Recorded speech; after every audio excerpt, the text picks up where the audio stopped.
Did you know that you can tell an ibex's age just by looking at its horns? Have you ever wondered how male and female ibex are different from each other? How do these incredible animals survive freezing temperatures, deep snow, and harsh mountain storms? And most amazingly, how can they climb almost 90-degree vertical cliffs without falling?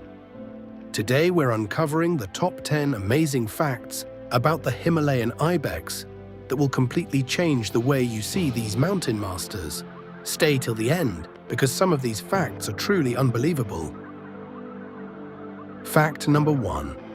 The Himalayan ibex lives at altitudes between 3,500 and 5,500 meters above sea level. That is higher than the base camp of many famous peaks. At that altitude, oxygen levels are nearly 50% lower than at sea level. Most large animals simply cannot survive up here. The ibex not only survives, it thrives.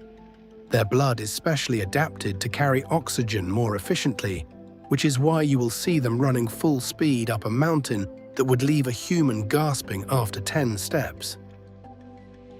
Fact number 2, and this one will surprise you. An ibex hoof is split into 2 parts. The outer edge is extremely hard, almost like a fingernail, and digs into cracks in the rock. But the inner pad is soft and flexible, gripping the surface like a rubber sole. Together they work almost like a built-in climbing shoe. This is why you see ibex standing comfortably on a ledge barely wider than your hand, hundreds of meters above the ground, looking completely relaxed. Fact number 3, and this confuses a lot of first-time wildlife watchers. Male and female Himalayan ibex look so different that people sometimes think they are 2 completely separate species. The male, called a billy, is much larger and heavier, sometimes double the weight of a female. He has a thick beard under his chin, a darker coat that turns almost chocolate brown in winter, and of course those enormous curving horns that sweep back dramatically over his head. The female, called a nanny, is smaller, lighter in color, sandy brown to gray, with much shorter and straighter horns.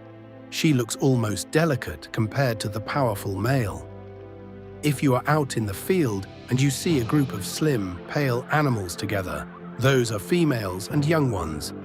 The big, dark, heavy animal sitting alone on the ridge, that is almost certainly a mature male. Fact number 4, and this is one of my personal favorite facts. You can read an ibex's age like the pages of a book just by looking at its horns. Every single year of an ibex's life, a new ring, called an annular ring, grows around the base of the horn. These rings are clearly visible as ridges running across the horn. Count the rings, and you know exactly how old the animal is. A young male of 3 or 4 years will have smooth, short horns with just a few rings. A mature male of 10 or 12 years will have long, deeply ridged horns with rings stacked all the way up. The next time you see an ibex, look closely at those horn ridges. You are literally reading its life story written in bone. Fact number 5. Those horns are not just for show. In a fully mature male, the horns can grow up to 1.5 meters long, longer than most humans' arm span. They curve dramatically backwards over the animal's body and are incredibly heavy. Carrying them requires the ibex to have an extraordinarily strong neck and shoulder muscles. But these horns have one main purpose, and that is winning battles. During the rut season, which happens here in the Karakoram between November and January, males clash their horns together with tremendous force, fighting for the right to mate. The sound of 2 large males clashing high up in the mountains is something I will never forget. Fact number 6. How does an ibex survive winters here in Gilgit-Baltistan, where temperatures can drop to -25 degrees Celsius or lower? The answer is a double coat. The ibex grows 2 layers of fur as winter approaches. The outer layer is made of long, stiff guard hairs that repel wind, snow, and moisture. Underneath is a dense, fine underfur that traps warm air against the body like a natural thermal jacket. This combination is so effective that snow can settle on an ibex's back without melting, meaning almost no body heat is escaping through the coat at all. They also reduce their movement in the harshest winter days, conserving energy, and drop down slightly in altitude to find what little grass remains under the snow. They will use their hooves to scrape away snow and ice to reach the dry grass underneath, a behavior called cratering. Fact number 7.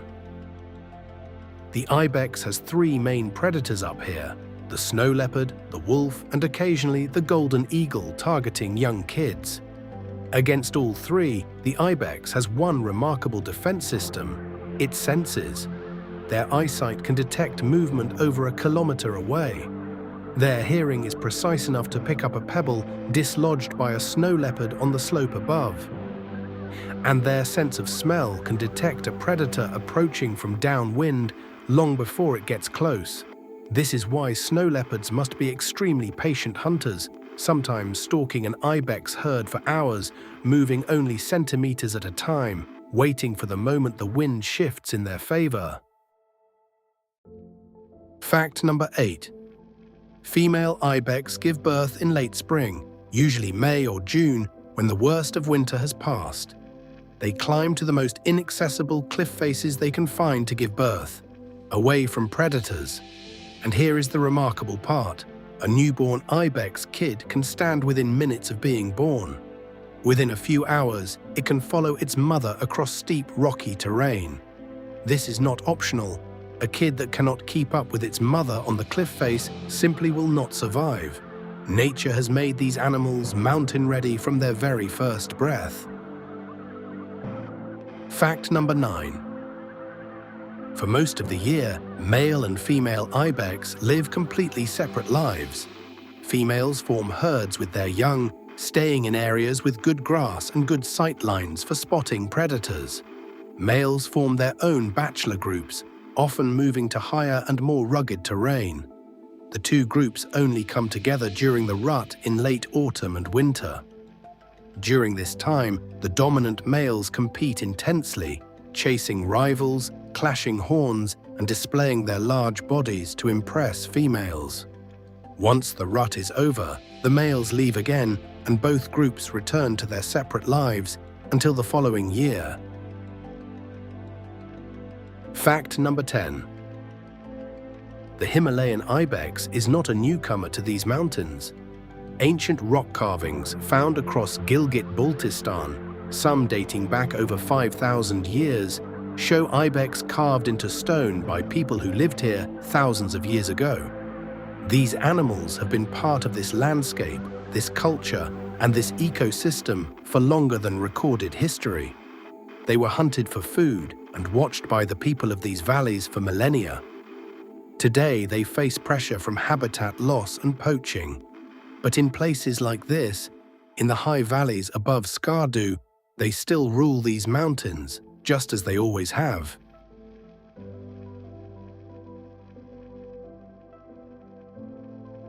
If these mountains have shown me one thing, it is this: the Himalayan ibex is not just an animal. It is proof that life finds a way, even in the harshest places on Earth. I am filming these animals here in Gilgit-Baltistan to make sure the world knows they exist. If you want to see more, subscribe to Leopard Lens, and I will take you back to these mountains again very soon.